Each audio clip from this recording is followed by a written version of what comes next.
You can hear me okay, yeah? I can. The Zoom lady just said recording in progress over the top Yeah. of it. Yeah, cool.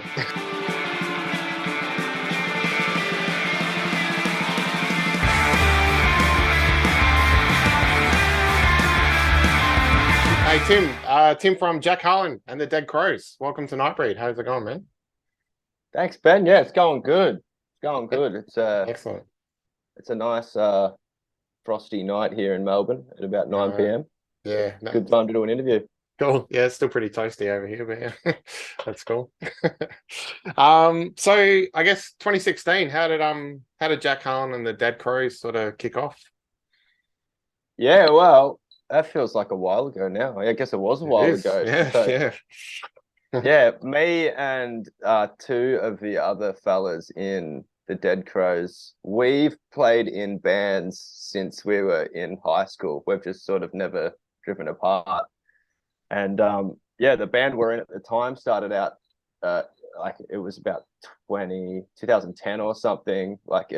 It started out really light, and then we started listening to heaps of Silverchair and smoking heaps of weed, and that band eventually died. And Jack Harlan and the Dead Crows was my sort of fantasy side project at the time. Like I didn't have any intentions of it going anywhere or of us putting too much effort into it. But the first band sort of broke up, and the only one left was my whimsical psychedelic side project. So we just pushed everything into that, and yeah, here we are today, just still pushing it like 7 years later. Yeah, that's cool, man. So Jack Harlan is a character, right? Yeah, yeah. Yeah. So it's a concept sort of story about this Jack Harlan character. He's like a Western outlaw that's lost everything, and yeah, most of the songs are sort of in that universe. Stuff that's happening to him, sort of happening to me in real life, and just personified in that, um, yeah, in that universe. Yeah, that's cool. Um, so the new album, which is coming out, well, out Feb 17, Hail to the Ground Underground. Um, Mm-hmm. so it's a covers album. What made you decide to go, let's do some covers? Yeah, that it just kind of happened, man. Like I was in lockdown 2020 recording our second album. Like I was like halfway through that album when lockdown hit. Mm. Finished that in there, and my computer just was on its last legs, dude. It was like I nearly lost the whole album at one point Oh, because the no. hard drive just shit itself, and yeah, it was dying. So after I finished that album, I was like, man, I'm getting a new PC. I'm gonna build it up, and like I just naturally started testing out all my new software and hardware. That's it right there, actually. Just you can't really see it, Yeah, I've got but the yeah, same. I've got the same monitors as you. I think I think what it looks like. yeah, Yeah, the old yeah, KRKs, yeah, bedroom standard, man. yeah. Um, yeah, so I was like just sort of testing it out and just trying to make songs I liked just really fuzzed out and heavy. Like the first one I did was a Radiohead song called Lucky. It's like real Western, and Mm, I yeah, thought I know, that could lucky. be heavy as.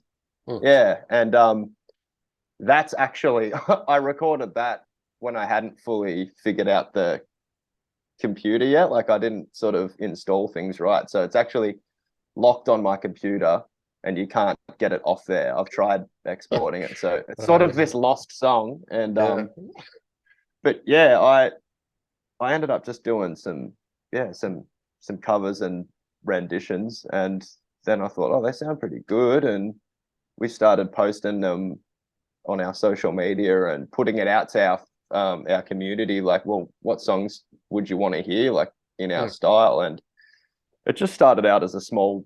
We were going to do it as like a B-side sort of album, and then like, man, I'm going on Google trying to find the original lyrics, and there's like question marks, and like these songs are pretty underground. You can't even find the lyrics to them. So mm. I just started writing full parts myself, and a lot of original our original sound sort of coming in, and I thought, man, we should just put this out. This is all right. So Yeah. Like a year and 3 months later, it's finally coming out. That's cool.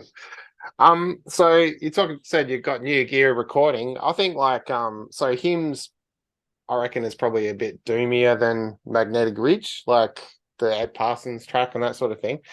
And then Yeah. Magnetic Ridge has kind of changes again. Do you think this album has a different sound again? Like, well, it still sounds like you guys, but Yeah. there's a bit of a progression, Yeah, it is different, man. It's a lot less doomier. Like I think it's equally as fuzzy and psychedelic as the other ones. But yeah, it's kind of, this one's a bit more on the punk sort of side of things. It's a bit more slap back and in your face. Not as many slow songs on it at all. Okay. Yeah. Yeah. Oh, that's cool. And then so a couple of videos. You got the Bauhaus cover, Dark Entries, with the whole kind of psychedelic montage thing. Who put that together for you? That's pretty cool. That was me. Oh yeah, over okay, the cool. over the course of like 7 or 8 months. It actually took ages. Like I sort of got I got like video DJ software where they use it to create, like, generate visuals for live like EDM shows.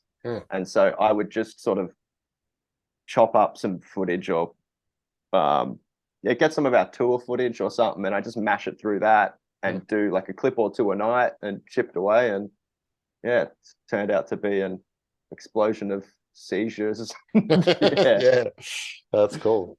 And then so did you do My Pal as well, that video? It's almost like a little short film, like with the mannequin and everything. Yeah, that was me as well. I was proud of that one. Yeah, it's really cool. Yeah. That was a risk, man. Like we finished the album, and then I was going to put out Dark Entries as the single. I was like, yeah, that'll be good enough. And then we got signed to Blues Funeral Recordings, and Jad was like, man, you got to put this My Pal one out as the single. It's definitely should be the single of the album. I was like, okay, yeah, all right. And then he said, well, you got to do a video for it too. And I just, like, as I said, I only made that Dark Entries video from just experimenting. Like, I'm not really a filmmaker at all. Yeah, I don't even focus on that stuff. So we just thought, man, we had like 2 or 3 weeks to make this video. Yeah. And we just filmed it. And we had like not much budget either. So we just filmed it on my phone with a gimbal, and then just bought a mannequin, which is, I don't know if you can see it behind me. Oh, there he is. Yeah. Yeah. He's still there. Yeah. And then we just did this ragtag video for it, and like it's one character that it sort of situates around, but that's about 5 different people. It's about 5 of my mates playing him. One that can skate, one that can run, etc. Yeah, cool. Well, you don't notice, man. It seems like the same person while you're watching it. Yeah, it's cool. Oh, well, now I've said you're going to notice it. I guess, yeah. So have any of the original bands heard these covers and given feedback or anything? The only one that has was, apparently Joel Silbersher from God, My Pal, the song we were just talking about. He frequents a bar that one of my mates manages, and he messaged me one day and goes, hey, the singer from God's here, and I'm showing him your rendition. And I was like, oh God. He just said he gave it the seal of approval. So I thought, cool. Okay, that's good enough for me. Yeah, no, that's cool. And talking of, interpretations albums, covers albums, you got, like Slayer Undisputed Attitude, where they kind of meddled up all those punk songs and that. Do you have any other favorite bands that have done covers albums? Oh, there are, man. What's the one that Metallica did? I heard that when I was real young. Oh, Garage Inc. is that what you mean? I think Garage Inc. Yeah, that's cool. Yeah. And Renegades by Rage Against the Machine. Man, I didn't even know that was a cover record for years when I heard that. So yeah, I guess this is pretty inspired by Renegades by Rage. Sweet. Nice. Yeah. And talking to other bands, what else have you been listening to lately? What are you checking out? Yeah, oh man, I listen to a lot of music, so I'm always going through some phase, but at the moment, just heaps of Swans, man. Like lots of Swans I think that's where I want to sort of take the band for the next album. Just big theatrical 20-minute ring outs that the audience have to deal with. Yeah. And as always, the Smashing Pumpkins, man, they're just one of my biggest influences for this band. Like early Pumpkins, like 1994 Pumpkins, not so much their new stuff. Yeah. What else am I listening to? Oh, like a bit of Eddie Current Suppression Ring for something different, but that doesn't really inspire my music. That's just sort of what I'm listening to at the moment. Yeah, that's cool.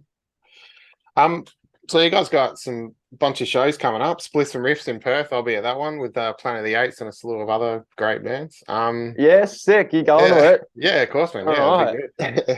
Yeah, it's a good show. I've never been to Perth. Oh, nice. Okay, well, yeah. Look, I'm sure the crowd will dig it. You know what I mean? We get a good, good little scene going on. I think you'll enjoy yourself, man. Yeah, very cool. Are there any other places you haven't hit before in this tour? Where I don't know if there's anywhere we haven't been. No, I reckon these are all ones that we've hit before. Usually when we tour, there's some wild and wacky place we haven't been, but yeah, maybe the Rosemount Perth is the only one. Oh, well, we were meant to play the Corner in Melbourne, which was like a bucket list thing for me, with 1,000 mods next week. But I don't know if you heard, but that's been rescheduled because one of them's got some health conditions that they're looking into. Okay. Yeah. So yeah, fingers crossed for him. Yeah. So what about the future of Jack Harlon and the Dead Crows? Is the next album going to get back into the the character thing? And yeah, man, like this.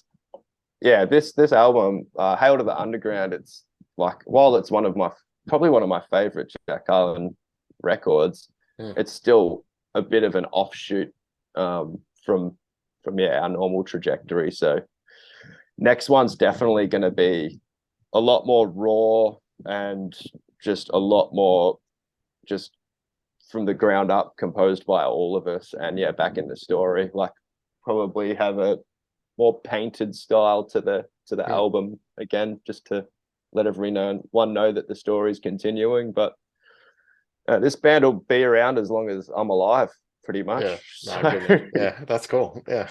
Yeah, could go anywhere. Yeah, nice, awesome. And so you record at home for that kind of like big, I don't know, ring out sound. Are you gonna have to, I don't know, jig that a bit, or is that something you reckon you can capture with what you're using? Oh, for the next sort of album we want to do. Yeah. We're going to have to go to the studio for that, I reckon. Yeah. Lots of feedback, like, as you might know, it's just hard to get the right feedback in a small room at home. Yeah. And man, I'm kind of, well, at this stage, done with just ruining my life for 6 months to a year in this bedroom. And just sort of melting my soul. So it'd be nicer to do that with the other guys every day. And nice. It's the next step. Yeah, beautiful, man. Cool. Awesome. Look, Tim, thanks heaps for your time. And I'll see you in March, man. I'll be there. Have a good one, man. Yeah, that's awesome, dude. I'm looking forward to seeing you. Yeah, cheers. All right, have a good one, man. Thanks, brother. Cool. Yeah.